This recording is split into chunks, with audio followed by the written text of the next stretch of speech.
si je me souviens bien, le Rosner, tu m'avais raconté que tu avais travaillé avec un autre assistant de Planchon, c'était Rosner, le Tchekhov, pardon, Oui. c'était Rosner, et après Chavassieux, autre assistant de Planchon. Donc Oui. en fait, tu te nourris, c'est assez normal, dans tes premiers récitals, des proches collaborateurs du Absolument, TNP. oui.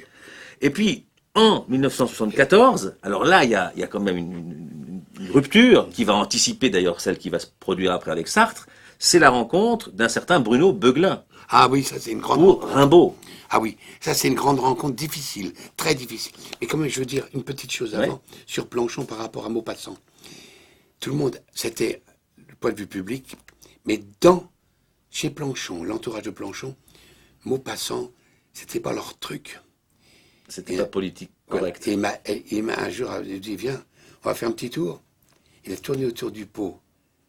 Je sentais qu'il voulait me dire des choses qu'il n'était pas d'accord avec ce choix de Maupassant. Mais il n'a pas dit comme ça, mais je l'ai senti, ça. J'ai senti Mais il fort. te l'a laissé faire. Complètement. Mais il m'a rendu responsable. Mais ça, c'est parfait. Oui. Mais j'en ai un peu souffert de ça. Parce que j'en ai souffert parce que, tu sais, il y a une époque où j'avais une tendance à adorer les gens, à les mettre sur un piédestal. Et Roger Planchon, pour moi, qui avait mis déjà Dasté sur un autre piédestal, voilà, ma rencontre avec le théâtre d'aujourd'hui, comment on dit, avec un théâtre, le contemporain, ma rencontre avec le monde contemporain, c'est avec Roger que je l'ai eu au théâtre, pas avec Jean. Jean, c'était Copeau. C'était toute cette histoire d'un théâtre dans les villes, les villages, à faire des farces de Molière, des choses que j'aimais bien aussi. Mais ceci dit, c'est un Anglais qui nous a fait faire Le cercle de Craig. le cercle de Craig, c'est pas Jean. Et ils l'ont fait ensemble, hein, ils l'ont Oui. co-signé. Et puis il jouait le rôle aussi du gouverneur. Hein. Non, oui, il jouait d'Asdak, je crois. Il jouait dans le cercle de Craig. Dasté, oui, oui. Il jouait Asdak, Oui, c'est oui, ça? oui, c'est Asdak. Je sais plus ce que je disais. Non, ce que tu voulais dire, c'est qu'au fond, avec Dasté, c'est la filiation, bien sûr, avec Copeau, avec les Copiaux, avec un théâtre d'art tel qu'il s'est développé dans les années 20. C'est aussi quand même la décentralisation, c'est ça qui te bouge, c'est ça qui te Oui. mobilise, c'est aller jouer ce théâtre-là et le théâtre aussi qui s'écrit, parce que vous avez aussi petit à petit joué des contemporains dans les campagnes, dans les usines et en province. Et que le choc avec Planchon, c'est une autre génération, et c'est ce que tu dis, toi, c'est la rencontre avec le théâtre contemporain et aussi avec un théâtre autrement politique, peut-être. Oui, tu sais, sur le côté contemporain et autre chose, je vais dire une petite histoire qui m'avait beaucoup frappé. Elle est belle, alors je m'excuse à l'instant pour dire ça. Ça veut rien dire, hein. Et en même temps, ça m'avait beaucoup frappé. On jouait Dandin au théâtre de la Cité, et on avait quelques jours avant été chez Berlier, on parlait de Dandin. Il y avait ce jour-là plein de gars de chez Berlier qui étaient là. C'était un remarquable succès. Mais c'est pas ça.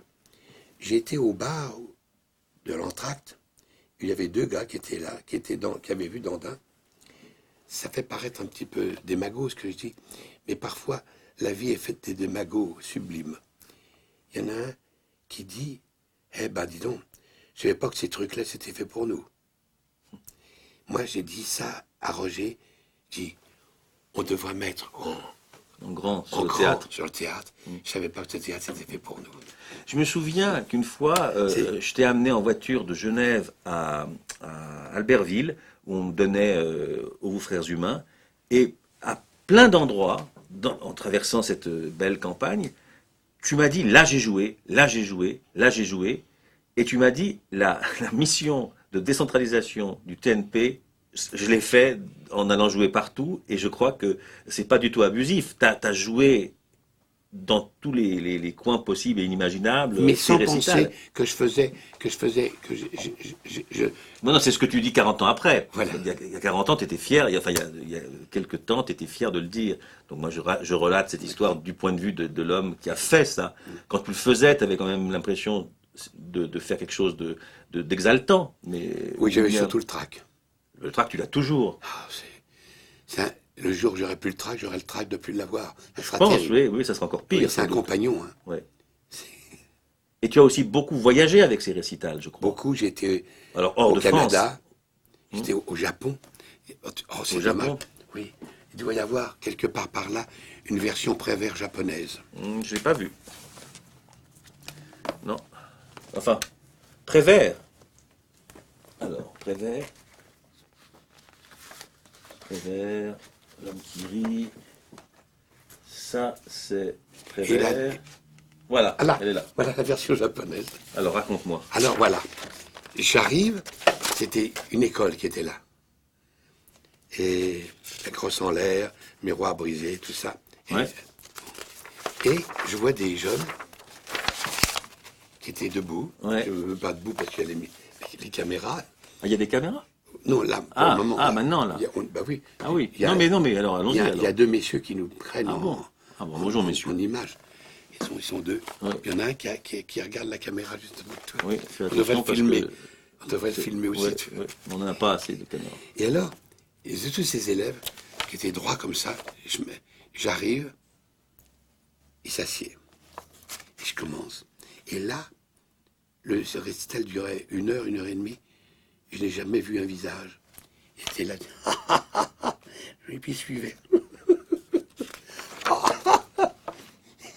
Il riait de ce qu'il lisait en m'écoutant. Ben ça, c'est la lecture qui doit te plaire au plus Exactement. au C'est plus fort, en non? japonais. Parce que tu avais des gens qui lisaient Oui. tout en t'écoutant, Tout en et m'écoutant. et qui riaient sans te regarder. sans me Donc regarder. on n'est pas au théâtre. Non. D'accord. Ouais. Donc en fait, tu as tourné aussi, je crois, en Corée du Sud. Oui, c'était on en avait Corée dit, du en Sud, j'ai Afrique fait- du Nord aussi, je crois. Ah oui, alors là, en Afrique, j'ai fait beaucoup de choses en Afrique. J'ai même monté des spectacles sur le conte. Mais alors là, tu te fais petit. Parce que tu rencontres des conteurs. Les griots. Ah oui. Et l'histoire d'un griot. Il y a un type qui est griot. Il m'a raconté comment il était devenu griot. Un jour, il était voir un griot. Il voulait être griot. Et il va le voir. Il lui dit, écoute, moi je veux bien. Mais pour le moment, tu écoutes, tu ne dis rien. Et tu m'écoutes. Il a écouté pendant 3 ans. Après, il a parlé. C'était un des plus beaux souvenirs. J'aurais aimé quelqu'un dans le théâtre qui me dise ça. Mais toute proportion gardée, c'est pas un peu ce que tu as fait, Un tout de peu. même. Si on Oui, voit mais- toutes ces années, alors c'était des années aussi forcées et violentes parce que tu as été jeté dans, Oui. dans- Mais tu sais, il y a dans des gens l'époque qui n'ont et pas, dans qui la ont guerre, été mais- d'accord, mais sans des... Je crois que Dasté n'aimait pas bien ça. Et Ce que d'autant tu plus- faisais. Oui, d'autant plus qu'il l'a fait après. Quand il était à la fin de retraite. sa vie. Il a effectivement À la fin de sa vie, il a fait ça. dit des textes, Mais en lu fin de des compte, textes. lui, il pensait plutôt, il n'a pas pigé ce que je voulais, être pas un comédien, mais un lecteur-conteur. Il a pensé toujours au comédien. Il a pris ça pour un one-man show, pour une mise en valeur, Exact. alors que toi tu recherchais une Exact. sorte Et il m'a donné une leçon un jour. de sous-valorisation de l'acteur. J'ai été le Il voir l'a un- pris pour le contraire. Oui, j'étais voir un jour à Annecy, il lisait, comme ça. Puis il s'est arrêté, il a dit aux gens, j'ai pris une leçon extraordinaire. Mesdames et messieurs, excusez-moi, je ne peux pas continuer, je viens de perdre une lentille. Vous êtes mouillé? Ah, voilà.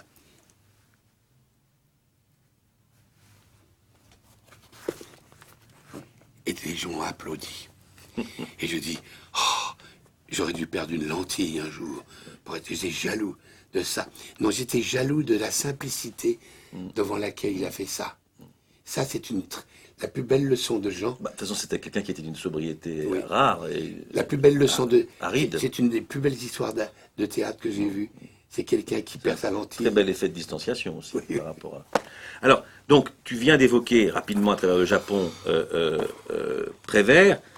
Prévert que tu as fait en 79 avec André Sellier, qui est un grand comédien et qui, je crois, est mort aujourd'hui. Entre-temps, donc, il y avait cette expérience de Sartre. Et je me permets de revenir, parce que je crois que la rencontre avec Beuglin, si Ah oui. bousculante soit-elle, a été quand même importante. Oui. Bruno Beuglin, qui était là aussi, pas un assistant de Planchon, mais qui faisait non. partie des jeunes metteurs en scène que Planchon Absolument, a soutenus. oui. Tu le rencontres, et en 1974, donc une année après l'arrivée d'ailleurs de Chéreau et cette nouvelle phase du TNP, puisque en 73 le théâtre de la Cité devient TNP, Théâtre National Populaire, tu fais cette expérience Rimbaud. Là, c'est toi qui avais envie de dire Rimbaud, qui va chercher Beuglin. Comment ça se passe? C'est exactement ça. Je connaissais un peu Beuglin, comme il venait souvent au théâtre voir les choses On n'a pas parlé d'amitié, mais j'aimais beaucoup Et puis j'avais vu certaines de ses pièces dans cette espèce de... J'avais vu Eldorado, là. Oui, Eldorado, dans une salle obscure, au fin fond d'une chose. Et je sais pas, il y avait quelque chose de neuf. Je crois que ça s'appelait Eldorado, je suis pas sûr. D'imagination. Il m'avait plu. Puis, mais c'est un gars qui buvait beaucoup, beaucoup, beaucoup. Et j'ai jamais vu à jeun. Jamais. Jamais. Mais en même temps, c'était quelqu'un qui avait Oui. dans son travail, dans sa façon Mais entre nous, d'aborder on a texte. mal travaillé ensemble. Parce qu'on s'est mal compris. Et c'est moi c'est ma faute. Parce que j'aurais dû, moi, aller plus vers lui. J'étais pris déjà dans une forme de travail un peu précise, et lui n'était pas aussi précis. Ils sont anarchiques à tes yeux. Oui, c'est ça. Et ça n'a pas, à tort, je me suis ennuyé, puis il l'a senti, et je crois qu'il a été peiné par ça. Il n'y a pas eu de scène, mais je crois que j'ai fait sans le savoir, j'ai fait du mal à ce type, à ce bonhomme-là, que j'aimais beaucoup, puis après que j'ai apprécié encore d'autant plus, parce que, je sais pas, il n'écoutait pas comme les autres. Il travaillait pas comme les autres. Je sais pas ce qu'il voulait faire. C'était un peu pas compliqué, complexe. Il cherchait un lien certainement avec l'acteur et le diseur peut-être. J'ai pas compris bien ce qu'il voulait et ça m'a beaucoup perturbé. Mais c'est un de mes plus beaux souvenirs de travail, c'est avec lui justement. Parce que je sentais qu'il essayait sans le savoir et sans le vouloir m'aiguiller sur un autre chemin. Et j'ai passé à côté. Je suis resté, j'ai trop peur. Je suis resté dans ma voie tranquille. Je voulais pas prendre. Et surtout, avec le texte, ce texte. Qu'est-ce que vous avez choisi? Oh là là, je sais plus. Jadis, si je me souviens bien. Et mais je faisais tellement. L'acteur, c'était Johnny Hallyday. Oui, il y a une référence au rock, je crois, non? Au rocker. Moi, je l'ai vu, mais j'étais tout gamin. J'étais très rocker quand je faisais ça. Et maintenant, tu sais pas ce que moi je voudrais? Il disait, jadis, si je me souviens bien, ma vie était un festin où s'ouvraient tous les cœurs, où tous les vins coulaient. Un soir, j'ai assis la beauté sur mes genoux. Et j'ai trouvé amère. Et j'ai injurié. Et maintenant, j'aimerais un homme mûr, vieux, dans le temps. Jadis, si je me souviens bien, ma vie, les mots se détachent comme des fleurs de pétales. Je dis pas tout. Jadis, si je me souviens bien, ma vie était un festin, sans amertume, sans rien. Un constat d'une vie est un festin où s'ouvrait tout. Et ça rejoint l'impossibilité de la démarche d'Artaud dans la vie. Eh bien, je voudrais le dire comme comme ça, droit, un échec. Jadis, si je me souviens bien, ma vie était un festin, où s'ouvraient tous les cœurs, où tous les vins coulaient. Un soir, j'ai assis la beauté sur mes genoux, et je l'ai trouvée amère, et je l'ai injuriée. Au lieu que je m'engageais dans une révolte, là, quand je vais le reprendre, j'ai envie de dire ça. En fin de compte, ça revient à dire, allez, plus de théâtre, plus de comédiens, regardez, écoutez comme c'est écrit. Oui et non, parce que ce que tu as donné comme interprétation, c'était quand même lié à une sorte de vision, pas d'outre-tombe, mais de bilan de vie. Donc c'est quand même un point de vue lié à ta psychologie, à ta biographie. Oui, mais c'est un peu moi le théâtre, c'est ça, c'est un bilan de vie. Permanent. Oui, d'accord. Donc c'était déjà un bilan de vie. Je l'ai retrouvé. Il y avait un paquet de notes. Vous avez quand même sacrément travaillé. Oui. Moi, j'ai un très beau souvenir. Je l'ai vu à Genève, là, au Petit Casino. C'était éblouissant. Mais bien sûr. Mais je faisais l'acteur là-dedans. Ouais, mais d'accord. Mais en même temps, c'était rude, c'était fin, c'était aride. Je pense que ça rendait justice. Et t'avais quel âge? T'étais tout jeune? J'avais 15-16 ans. Oui. T'avais 15 ans? Et là, quand même, c'est ce que du Rimbaud à 15 ans. C'est ce que tu. Non, c'est vrai. Oui. Que tu me dis. Oui. C'est ce que tu. Non, attends. 15 ans. J'avais 15 ans, 16 ans maximum. Tu l'as fait en 74. Et tu l'as joué juste après à Genève. Donc, non, mais ce qui est intéressant, c'est que tu as fait aussi un choix en prenant Rimbaud après Dickens, Maupassant, Tchekhov. Après, tu prends Rimbaud, donc un texte violent, un texte radical, et tu vas chercher Beuglin. Donc, quelque part, tu avais une intuition Oui, que pour faire ça, il oui. fallait prendre une autre génération, un autre style, Exactement. profondément. Oui. Alors après, que ça se passe Mais- pas oui, forcément parce que, bien, oui, c'est pas la faute à Beuglin, c'est moi qui me suis pas. J'ai manqué de t'étais pas, au courage. fond, forcément, entre guillemets, à la hauteur de ce que tu voulais faire. Parce que Exactement. là, tu voulais prendre vraiment du risque. Et d'ailleurs, tu l'as répété en allant chercher après Gironès pour faire Sartre. Tu vois. C'est pareil tout ça. Ouais. J'ai pris des risques que j'ai mal vécu. À croire que je suis pas fait pour les risques. Mais alors, Personne n'est fait pour les risques. non, je pense pas. C'est un télo. Il n'y a pas d'assurance tout C'est un risque. télo le Il n'y a risque. pas d'assurance tout risque. Donc, C'est un télo, donc, juste, tu viens de l'évoquer, c'est aussi un peu le cœur de ce qui motive un peu notre discussion. Tu as décidé, donc, ça fait des années que tu en parlais, mais maintenant ça y est, on est en juillet 2007 et tu as mis en répétition ce grand projet. Tu as décidé de reprendre la plupart de tes récitals. Oui. Donc en gros, de remonter jusqu'en 57-58 et d'aller jusqu'à aujourd'hui, quoi. Tu viens d'en parler à propos de Rimbaud sur les différences d'interprétation. À part, même si c'est lié, le fait que le temps a passé et puis que tu as vécu d'autres choses entre-temps, qu'est-ce qui te motive dans l'interprétation? Ce qui me motive dans l'interprétation, c'est une chose que je poursuis, que je n'ai jamais arrivé à faire, et j'espère arriver un jour avant de mourir. Ça va pas tarder, j'ai quand même 84 ans. Mais je voudrais mourir en dormant. Voilà. Ça, c'est au moins qu'on me fasse un petit cadeau avec Buchenwald, mourir dans l'affreux. Je voudrais mourir tranquillement, comme un somnifère. Comme ça, tranquille, tranquille. Je sais plus ce que je voulais dire. L'interprétation, qu'est-ce qui motive la reprise de ces spectacles, de ces textes? Qu'est-ce qui sera autre dans ta façon de dire, au-delà du fait que tu as vieilli et que tu as appris des choses ou pas? C'est un jour avoir le luxe d'être là sans être là. Je sais pas comment expliquer. J'ai un ennemi en moi, c'est le comédien. Un jour de ne pas interpréter, donner à entendre un texte, à nu, à poil, tout à poil comme ça.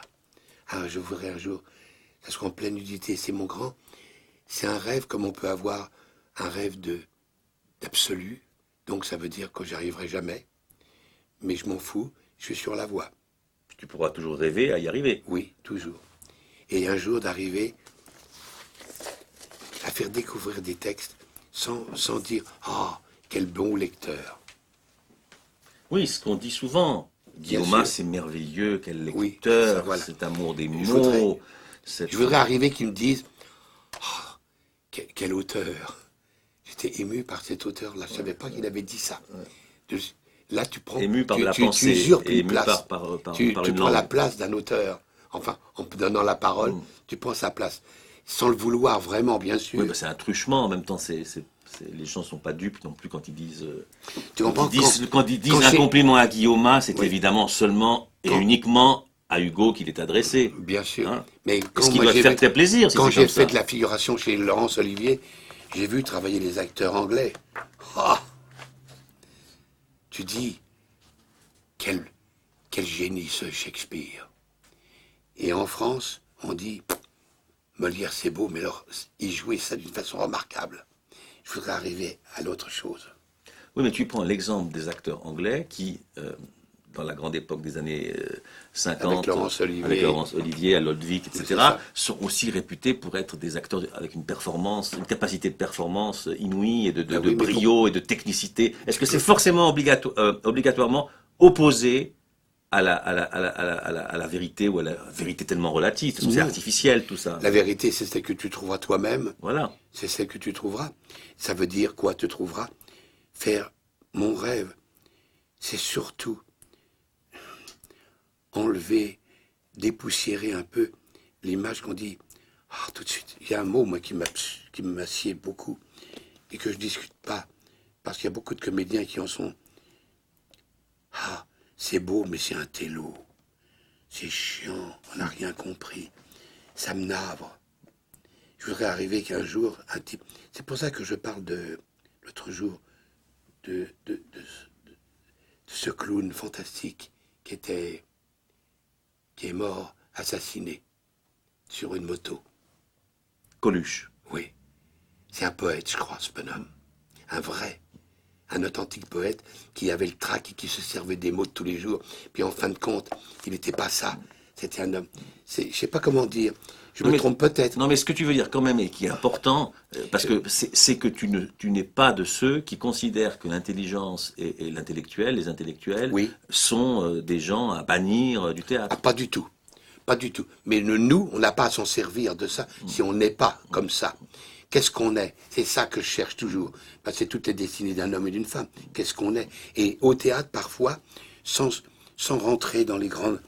On se pose cette question, à force d'avoir du succès, et que ça marche, tu te dis, il y a quelque chose qui ne va pas. C'est très bizarre, cette chose-là. Comme s'il y avait, tu veux, autre chose. J'ai été préservé par ça.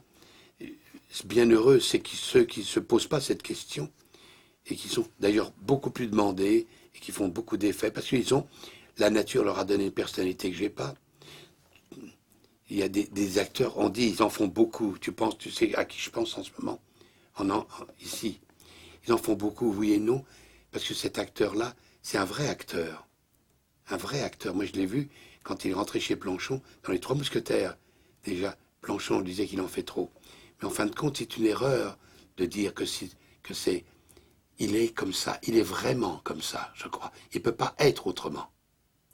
Et ça, c'est rare. C'est pas quelqu'un qui en fait pour... Non. Si il ne faisait pas ça, le théâtre n'existe plus pour lui. Ben moi, c'est comme ça, à l'inverse. Je voudrais arriver à quelque chose où il n'y a rien, où tout existe et qu'il n'y ait rien. Mais j'aimerais, au fond de moi, j'aimerais avoir cette chose qui casse ce comédien que je pense, qui est un ami à toi aussi, qu'il a vraiment au fond de lui-même comme ça. Il ose faire des choses un peu comme un enfant, quoi. Il ose sans... Voilà. J'aime bien faire ce rapport avec ce comédien-là, qui, quand il est arrivé chez Planchon, dans Les Trois Mousquetaires, Planchon lui a dit, il poussait une truc, Planchon a dit, oui, là, n'en fais pas trop, là, on sent bien que tu pousses. Mais c'était chouette de le voir pousser aussi. Et tu m'as dit un jour une belle chose sur lui, tu m'as dit, oui, il essaye de redécouvrir, il essaye de ne pas faire ce qu'il a fait la veille, de toujours faire autrement. C'est un comédien, ça c'est un comédien. Alors, donc, tu nous as déjà lu quelques lignes de cet homme qui rit, hein, Oui. en début d'entretien. Cet homme qui rit, donc, que tu as fait en 1981 avec François Bourgeat à tes côtés, Oui. et que tu as repris ici à Saint-Gervais à la fin des années 90 avec Michel Fouché. Une dame merveilleuse. Donc là, tu as eu déjà, d'une certaine façon, parce que tu l'as pas fait pour tous tes récitals, je crois que tu as fait ça 2 fois, à ma connaissance, de reprendre le récital, mais avec quelqu'un d'autre, et à Saint-Gervais, c'est-à-dire, tu as fait Dickens, Autrement. mais tout seul, et tu avais demandé à Alain Françon, qui se souvenait justement du Dickens qu'il avait vu à Saint-Étienne comme adolescent, et qui lui avait en grande partie décidé de faire du théâtre, quoi. Et là, mais il n'y avait personne. Là, pour le Hugo, tu avais fait ce premier travail avec François Bourgeat, et puis là, tu découvres quelqu'un que tu connaissais pas, hein, en fait, ou très peu, Michel Fouché. Et là, tu t'es confronté, au fond, déjà à cette surprise, violence, étonnement d'avoir le même texte, et puis tout d'un coup d'être amené ailleurs. Tu peux en parler un peu? Oh oui, moi, la première réaction que j'ai vue, j'ai pris une bonne leçon. Très belle leçon. C'était chez Ourdin, À Massy. à Massilly. Et j'ai dit à Michel Fouché, vous savez, madame, si vous voulez, je vais vous lire tout le texte. Il m'a dit, mais bien sûr, Gérard, faites-le. Je commence le texte, bien, je respire, puis je commence à bien dire. Puis au bout d'un moment, je vois cette dame, au lieu de me regarder, faire.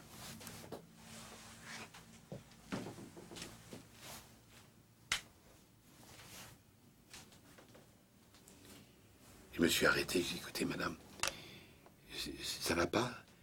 Il y a quelque chose de faux? Non, non, non, j'écoute. Non, vous écoutez pas, ça m'agaçait. Vous écoutez pas, là. Et je l'ai engueulée. Je suis sorti, je l'ai laissée toute seule, je voulais plus travailler avec elle. Et... Première répétition, Oui, c'est ça? première répétition. Et le lendemain, je l'ai revu quand même. Et je lui ai dit, mais il y a une chose qui m'a troublé, madame. C'est que pour écouter un texte, vous regardez ailleurs. Je me demandais, c'est pas que je sois quelqu'un d'attractif qu'il faut regarder, mais pour écouter, vous m'écoutez pas. Vous vous trompez.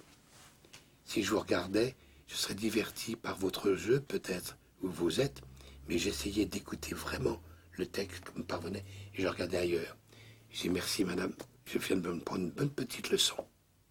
Et j'ai admiré cette dame, beaucoup, beaucoup.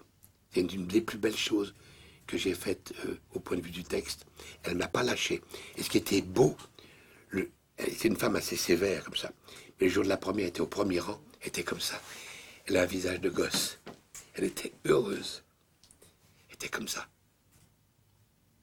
Et j'avais envie de la prendre dans mes bras et qu'elle vienne, mais j'ai pas osé.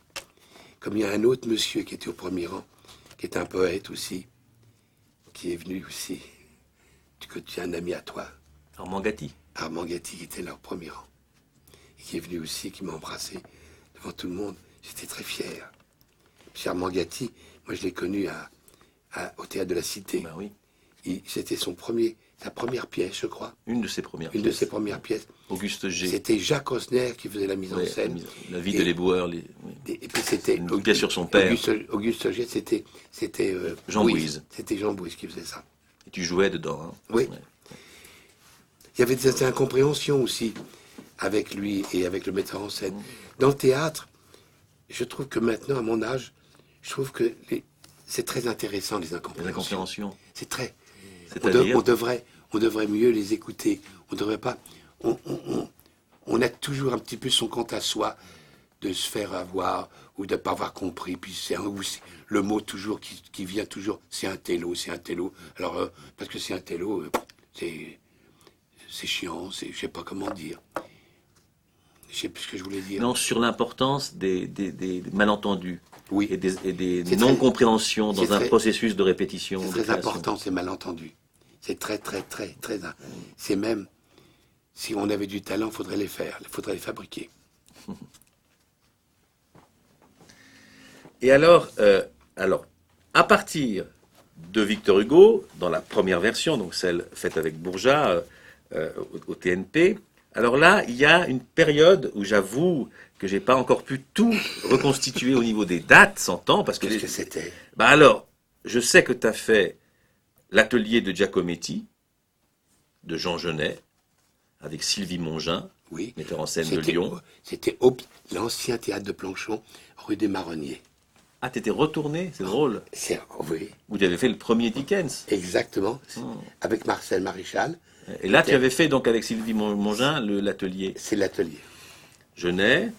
Il y a, je crois, alors là, une rencontre décisive, je l'ai déjà évoquée, et ça serait bien que tu nous en parles, avec Dominique Bagouet, pour Emmanuel Bove.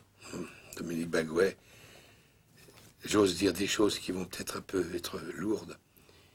C'est une histoire d'amour. J'étais amoureux de cet homme. Mais amoureux, oui, amoureux. Devant cet homme, cet adolescent mûr. J'avais l'impression qu'il trouvait des choses sans le faire exprès. Mais surtout, il m'a fait souffrir. Souffrir. Tout ce que je voulais trouver, que j'ai pas trouvé. L'exactitude d'un geste, l'exactitude d'une position, pour trouver ensuite la parole dénuée de tout rien, de laver tout ça. Et hop, la parole surgissait. Et il y avait le silence, qui était une autre parole. Il m'a fait faire des choses que la plupart des choses, j'y arrivais pas. J'avais des ambitions de ça. Mais lui, d'un seul coup, de sa part aussi, il exagérait. Il me prenait pour un danseur. Il oubliait que j'étais un comédien, que j'étais pas danseur. C'est-à-dire que mon corps n'était pas aussi souple qu'un danseur. Il faisait des contorsions, des choses terribles. Mais qui avait un sens, qui avait... J'ai jamais revu ça. Maintenant, je regrette de ne pas... C'est drôle, comme parfois, tu vis des expériences, des vraies expériences, et que tu sais pas les vivre, parce que, au fond de toi, il y a quelque chose qui t'empêche, et qui dit, oui, enfin, bon, merde, j'ai du métier, C'est pas la première fois que je fais ça, je comprends pas. Tu te reposes sur cette chose, sur cet acquis qui est le malheur du comédien, qui n'est jamais assez vierge devant les choses pour remettre en question, pas vouloir se remettre en question, c'est une volonté absurde, mais se vouloir comme une nécessité. Ben, j'ai pas eu cette chose-là, j'ai souffert beaucoup, les gens quittaient la salle, ils avaient toujours l'envie de voir Guillaume qui disait des bons mots, quelques mots en passant, bien sûr, comme ça, bien tranquille. Puis d'un seul coup, pendant des minutes entières, il racontait sans dire un mot, au mur, avec des choses comme ça. Et d'un seul coup, il dit, oh, j'ai souffert.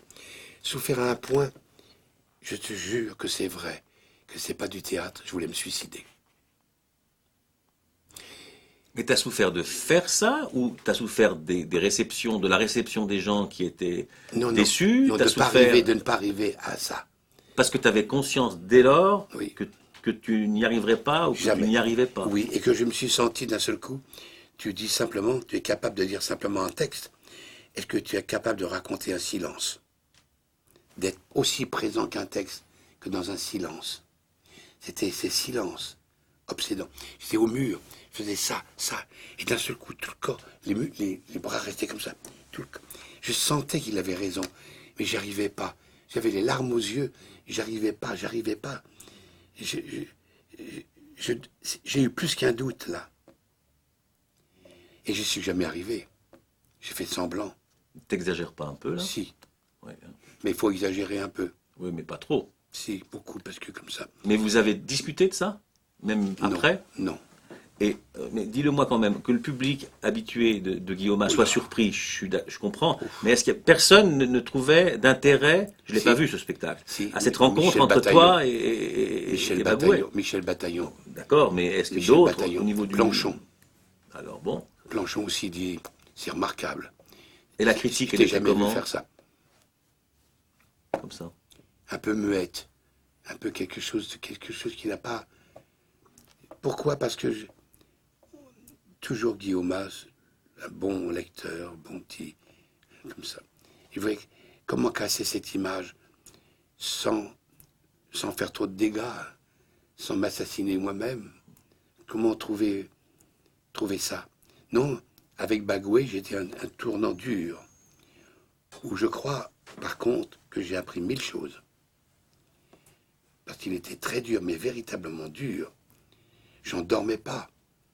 J'étais complètement, vraiment... Et vous aviez parlé avant, vous vous connaissiez, il y avait que Bagouet, une entente de départ. Tu penses que Bagouet, au moins, il a vu tous mes récitals avant. Il était intéressé par ça. Il venait de loin pour venir me voir. Il m'a toujours, sauf une fois, il m'a toujours vu comme ça. Il venait, je vous dérange pas, merci, au revoir, c'est tout. Et toi, tu connaissais son travail? Tu avais vu des ballets? Non. Enfin, des ballets, des spectacles. Par contre, la seule chose où il m'a rien dit, c'est quand il a vu, quand il a vu mon travail dans la comédie musicale. Ah, c'est-à-dire ça, c'est en 1990 avec Savary, Cabaret. Cabaret, il était venu, il m'a regardé étonné, il m'a dit bravo, au revoir. C'est tout, je ne l'ai plus revu. Et alors, donc, dans cette période des années 80, tu fais aussi deux travaux sur deux auteurs suisses qui t'importent toujours. C'est des auteurs que tu aimes, que tu as bien connus, et l'un d'ailleurs vit toujours, c'est Maurice Chapat. Oui. Tu fais donc Maurice Chapat, le livre de C, je crois, avec François Rochet, et puis juste avant, Poisson-Scorpion, Nicolas Bouvier. François Rochet. Oui, c'était le metteur en scène avec qui tu as travaillé sur le livre de C. Voilà. Et oui, c'est vrai, je me rappelle de ça. Et puis Poisson-Scorpion avec Martine Pachou, le Nicolas Bouvier. Ouais. Je me rappelle de ça. Mais tu vois, ces gens, Martine et tout ça, ce sont des gens qui existent, qui ont fait des bonnes choses au théâtre. Je ne discute pas de ça du tout. Mais c'est rare quand j'ai rencontré vraiment un metteur en scène C'est comme moi avec la parole, pas jouer. Quand le metteur en scène ne fait plus de mise en scène, je ne sais pas ici, il existe. Il a l'impression qu'il ne fait plus de mise en scène pour écouter un texte. Et ça ne bouge plus. C'est pour ça qu'avec... comment il s'appelle, celui qui dirige François Rochet. Oui, François Rochet. Chapa. Chapa. Il venait de l'Amérique, il avait fait beaucoup, je crois, de mise en scène d'opéra. Et ça n'a pas marché. Je commençais sur une échelle, devant des livres, c'était un décor énorme, plein de livres, et je commençais là. Et en fin de compte, je donnais une image de quelqu'un qui dit des choses, mais je n'étais pas le lecteur. J'ai l'impression que peut-être c'est de ma faute, que c'est difficile à accepter quelqu'un qui ne bouge pas, qui ne fait rien, et qui ne dit pas. Alors je me dis, au lieu d'accuser les gens que ça ne marche pas, c'est moi, j'ai pas trouvé toute ma vie, j'ai bien dit des choses peut-être, mais j'ai pas trouvé vraiment le truc, la chose qui fait que c'est magnifique, il ne bouge pas, on entend tout et on voit tout. Ça s'est fait de quelques personnes, mais j'aurais voulu que ça soit très public, très accepté par tout le monde. Les gens se servent toujours, ah oui, il joue pas, ah c'est dommage, tu devrais un peu jouer, ça serait plus intéressant. Alors, dans les années 80, il y a un spectacle dont je ne me souviens pas du nom, qui a été écrit par un journaliste de Lyon qui écrivait à la Libération, et qui est, je crois, un spectacle que je n'ai pas vu d'ailleurs, mais qui est lié à la nourriture. Oui, je ne me rappelle plus son nom. Je crois que tu as eu beaucoup de plaisir à faire ça. Ah oui, beaucoup. Bon, on y reviendra, parce qu'il faut être un peu sérieux là. J'avoue que j'ai manqué à tous mes devoirs. Et puis, pour aller maintenant dans cette dernière phase, qui nous amène à aujourd'hui, on doit quand même donc peut-être dire deux mots de quelque chose qui va être important pour toi, c'est ton départ du TNP, puisque tu es au TNP depuis la fin des années 50, et en 1989-90, je crois, précisément juste avant de faire le cabaret avec Savary, tu vas quitter le TNP. Qu'est-ce qui te pousse à quitter le TNP Si je te répondais que je ne sais pas, c'est la vérité. C'est la vérité. Tu étais heureux. Tu sais, c'est comme quitter une femme. Si tu lui dis je te quitte, je ne sais pas dire ça. Quand on n'a plus rien à se dire, on s'en va tranquillement. On a l'impression qu'on reste quand même amis, mais on ne discute pas pourquoi je m'en vais, etc. Il y a de ça avec... il y a un peu de ça. Et parce que c'est précieux tout ce que j'ai appris chez Planchon.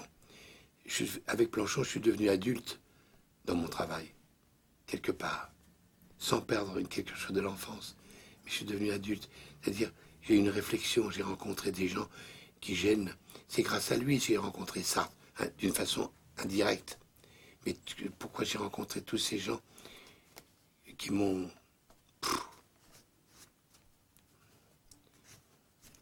tout fait continuer à aimer la parole.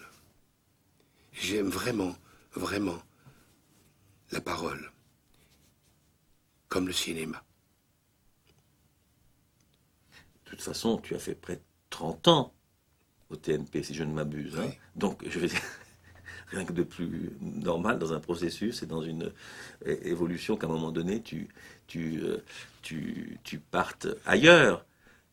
Simplement, ce que ça a entraîné, si on regarde les traces de ton activité, c'est qu'à l'exception du spectacle avec Savary, Cabaret, tu ne vas, semble-t-il, plus jamais faire de spectacle, être donc mis en scène par un metteur en scène, et tu vas donc te retrouver, sauf de temps en temps lorsque tu es avec la Fanfare du Loup et Jean-Louis Hourdin, et puis dans le premier Bobby Lapointe en 93 avec de merveilleux comédiens, tu vas te retrouver toujours seul. Oui. Pourquoi? Je ne sais pas de réponse à ça. Je ne sais pas pourquoi. C'est pas un repli sur moi-même. Mais tu sais, c'est une longue histoire que j'ai avec Jean-Louis Hourdin. C'est le seul qui m'a dit des choses que lui ne fait pas. Et comme un désir comme moi, j'ai rencontré quelqu'un qui est sur un chemin. Et j'ai toujours l'impression qu'il cherche toujours. C'est lui qui m'a indiqué comment arriver à dire simplement le texte. Pas être contre le comédien, quelqu'un d'autre que le comédien en tout cas. C'est lui, il a une propre recherche, Jean-Louis, presque une recherche de quelqu'un qui va suicider. Je trouve que Jean-Louis Jourdain, c'est un suicidaire, quelque part. Comme on est quand on veut atteindre des choses qu'on arrivera, c'est difficile à atteindre. Et il est dans cette période-là depuis longtemps, Jean-Louis. C'est un homme qui c'est vraiment, lui m'a apporté énormément. Beaucoup, beaucoup, beaucoup. Jean-Louis, beaucoup. Mais à ce propos, quand je dis seul, je veux dire seul, et tu l'avais compris, par rapport au comédien ou par rapport à la troupe. Toi qui as tellement chéri cette idée de troupe, tu m'as dit plusieurs fois, je suis passé de Buchenwald à la troupe de Dasté. Oui. Donc pour toi, la troupe, le collectif, c'est quelque chose de fondamental. À un moment donné, tu vas effectivement faire ce choix, simplement aller de l'avant et te retrouver pas seul, puisque face à face, notamment à Jourdain, puisque le premier, si on regarde bien maintenant l'histoire, on se rend bien compte que le Bobby, en 93, que vous répétez dès 92, ça vient juste après le spectacle de Jourdain, Casimir et Caroline de Horvat, Oui. et c'est là où je t'ai vu pour la première fois, ça vient juste après ton spectacle Cabaret, et c'est donc Jourdain qui est le premier avec qui tu vas travailler sortant de tout ça. Oui, et alors tu sais pourquoi? Ça, chez Jourdain, j'ai retrouvé Dasté, j'ai retrouvé la troupe. Voilà. Et j'avais vu ça dans les environs de Lyon. Il jouait, je sais pas, c'était très formidable avec sa troupe. Caroline. Casimir et Caroline. C'est ça. Et j'avais trouvé ce spectacle très, très merveilleux. Et je me disais, c'est lui. C'est avec lui que j'ai envie de travailler. Et j'ai subi un échec. J'étais dans les coulisses. J'ai été le voir. Il m'a dit, oh non, vous croyez, non, je crois pas, vous savez. Non, ça m'intéresse pas beaucoup. Parce que tu lui proposes Bobby. Oui. Non. Mais moi, je voulais à ce moment-là chanter. Alors je lui dis, après, je ne sais pas de lâcher le morceau, je lui téléphonais. Il m'a dit, moi je veux bien, mais alors à ce moment-là, on est plusieurs, vous n'êtes pas seul. Il y aura au moins des gens qui vont. Alors je dis oui. Je voulais tellement son spectacle, j'ai dit oui. Et j'ai bien fait de dire oui. Mais c'est vrai que tu t'es retrouvé quand même, j'y pense vraiment seulement maintenant, t'es passé au fond de Saint-Étienne Oui. à Cluny. Oui. Enfin, Massy, le petit village où travaille Jean-Louis Jourdain. Oui. Donc, d'une certaine façon, il y a pas mal de cohérence. Ah oui, et puis tu sais, il y a une cohérence entre, je dirais même Jean-Louis et Jean Dasté, tout en étant différents. Et la preuve, c'est c'est un monsieur qui a fait un héritage important. Il a racheté, il a la maison de Copeaux. Jean-Louis Jourdain. Qui était très, comme ça, oh là là, des vignerons allaient acheter cette maison. Absolument, la pour maison en faire pouvait des être rendez-vous. perdue, Perdus de choses perdue comme pour ça. la mémoire du Il a terrain. racheté ça. Oui. Pour continuer Un centre de résidence et de, centres de de formation. résidence et tout et ça, oui. Non, c'est un homme avec qui j'ai toujours de merveilleux rapports et pas toujours des discussions et des trucs de contradiction. Je sais pas. Il poursuit quelque chose à travers moi que j'arrive pas et j'arriverai jamais. Mais moi, c'est pas ça que je voudrais. Je sais que j'arriverai jamais, mais je voudrais être sur la route. Il m'a jamais dit que j'étais sur la route, tu comprends? J'ai toujours l'impression que j'étais sur un sentier à côté, que je rêvais de cette route. Non, je suis sur la route, mais j'atteins pas. Je suis sur la route, comme lui, comme nous tous. On est sur une route. Alors, avec Jourdain, tu vas rencontrer aussi Louis Arty. Ah oui. C'est Eulalia. Je me souviens toujours que c'était pendant le spectacle qu'il avait monté, qu'on chantait comme Bobby Lapointe. Ouais. On était aux environs de Paris, je ne sais plus à quel théâtre c'était. Et un jour, il m'a dit, je vais te faire connaître à un poète. Alors ça serait bien si tu disais, toi qui fais des récitals, si tu disais, j'ai rencontré un monsieur bavard, très bavard, qu'elle était l'auteur, mais une telle chaleur, une telle naïveté aussi par rapport à beaucoup de choses, que je ne sais pas pourquoi, d'un seul coup, encore une chose, comme avec Jean, ça n'a rien avec le théâtre, Jean-Louis et lui, je me sentais bien avec eux. Tu sais, les choses de Bagouet m'ont beaucoup marqué. Beaucoup, beaucoup, beaucoup marqué, dans le mauvais sens. D'un seul coup, avec Bagouet, j'ai eu un vrai doute, mais pas un doute enrichissant, un doute destruction. Je visais trop haut. Et lui, peut-être, n'a pas su, peut-être, m'indiquer des choses à m'apporter. Il me prenait pour un danseur, un peu. Mais Eulalia aussi, j'y pense tout d'un coup. Quand tu me disais il y a quelques minutes que tu voulais un auteur inconnu, etc., toute proportion gardée, la révélation d'Eulalia, elle est de cette dimension-là. Ouais, tu te rends compte que pour la première fois, c'est pas toi, mais c'est quand même toi, à travers le projet, pour la première fois, lui qui est chanteur et poète, a écrit et a pu sortir, Eulalia, 50 ans du matin, c'est ce petit village d'Algérie qui a vu débarrer en fait la guerre d'Algérie avant qu'elle ne porte ce nom, et son père mort et sa mère qui joue la mort pour survivre, et lui aussi, et donc tout d'un coup on passe d'une sorte de paradis de prolétaires d'ailleurs, parce que c'est évidemment pas celui des colons et des puissants, à l'horreur, et en même temps à ce que va être la vie des pieds noirs, et notamment d'Eulalia, de Harty, de Jean-Luc Harty, et qui part après sur la France, et qui se retrouve pas évidemment sur la côte, mais qui se retrouve en Alsace-Lorraine, et qui devient mineur, si j'ose dire. Tu as contribué à l'extraction de cette histoire, il l'avait jamais racontée. Oui, et j'étais très heureux de ça. Très, très. J'ai passé un très bon moment à travailler, et Jean-Louis était magnifique. Magnifique. Et Harty sur scène à côté de moi, puis ses copains. Moi, j'adore les musiciens sur scène. J'aimais beaucoup, quand j'ai dit ma mère, j'aimais beaucoup ces deux incroyables personnes. Pour le livre de ma mère. Pour le livre de ma mère, qui sont Francioli et son copain. Des buveurs invétérés, des nanars merveilleux. J'ai jamais rencontré autant de douceur. Quand je m'étais trompé, dans la loge, il me disait, tu sais Gérard, je voudrais pas trop te gêner. Là, quand on fait, n'attaque pas tout de suite, laisse-nous un temps avant de jouer. Non, c'était très bien comme ça. J'ai eu un rapport extra, pas hors scène. Hors scène, par moments, mais dans le travail, magnifique.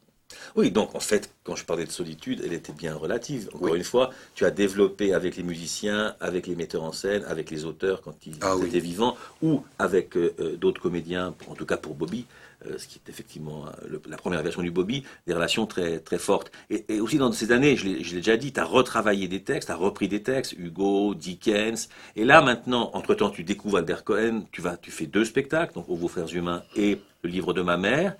Tu montes un texte qui t'a beaucoup, je crois, importé, c'est ce Petit Ramoneur dont on parlait, qui est un anonyme en fait. Le rouge. C'est le rouge, ouais. Le Petit Ramoneur savoyard, histoire d'une vie. Oui. Il y a le prologue, j'ai pas écrit. Et c'est un monsieur qui a c'est la première fois qu'il a écrit. Et dans le prologue, il y a quelqu'un qui parle de lui. Je me souviens d'une longue silhouette voûtée, un visage très pâle, dont la partie gauche n'était qu'une cicatrice. Il parlait difficilement. Au lendemain de la guerre de 1918, on disait de ces mutilés qu'ils étaient des gueules cassées. Laurent Phénix portait sous le bras un mince paquet. Il y avait dans la précaire enveloppe de papier journal quelques photos remontant à la guerre de 14-18. Le petit paquet contenait encore un cahier d'écolier, cartonné en rouge. C'était le récit de sa vie, et c'est celui. Il y a 30 années de ça environ, mon grand-père, qui est le père de ma mère, était charbonnier dans la montagne aux environs d'Albertville, Savoie. Et ça, c'est toute sa vie. C'est tout. Alors peut-être pour conclure cet entretien...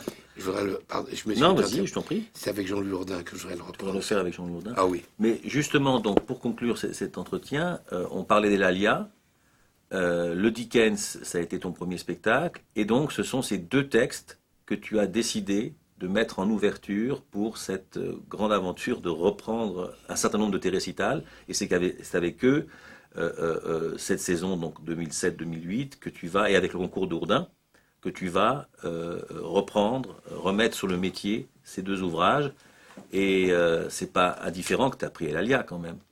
Ah ben non, parce que je crois qu'Eulalia, c'est peut-être la première fois que je lisais un texte contemporain. Un texte d'un vivant qui était là et qui était sur Sartre scène. mis à part. Sartre mis à part, mais Sartre, C'est pas, on peut pas comparer. Enfin, je veux dire, on peut pas comparer. parce que lui c'est quelqu'un de la foule qui arrivait comme Bien ça, sûr. avec son petit cahier. Exactement. C'est moi qui ai écrit ça. Voilà. Et tout. Il était avec moi. Et c'était touchant.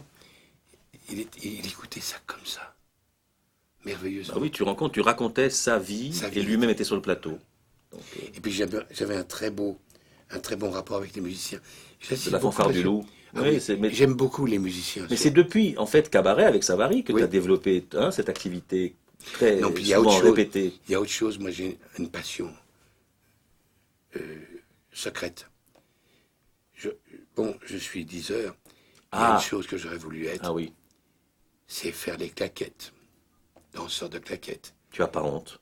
Non, ça parle. C'est des discours avec des hésitations. C'est tout un langage. On parle avec ses jambes. On danse pas pour bien danser, on parle. Quand je vois ce danseur américain, Fred Astaire. il parle. Il dit, on sent. Et ce qui est beau, c'est qu'il parle un langage que nous, on invente. C'est pas le même langage de celui qui écoute à côté. Il nous donne à inventer une histoire. Moi, j'aurais voulu ne pas bouger comme je fais ça, et à un moment, arrêter et à faire des claquettes. Dans un récit contemporain, par exemple. Alors, je m'amusais dans D'où viens-tu mon petit? Quand je raconte ma vie, Ouais. je raconte mon désir de faire des quêtes. Et là, Il y a un moment je où fais semblant de jouer, parce qu'on entend Fred Astaire. Ouais. C'est pas moi, c'est bien sûr. C'est des rêves, oui, c'est des rêves, des beaux rêves. Voilà, mais tous ces rêves, tu veux les remettre en jeu et en chantier toutes ces années qui viennent. Donc, ils sont encore bien vivants et bien actifs. Donc, je propose qu'on fasse clac,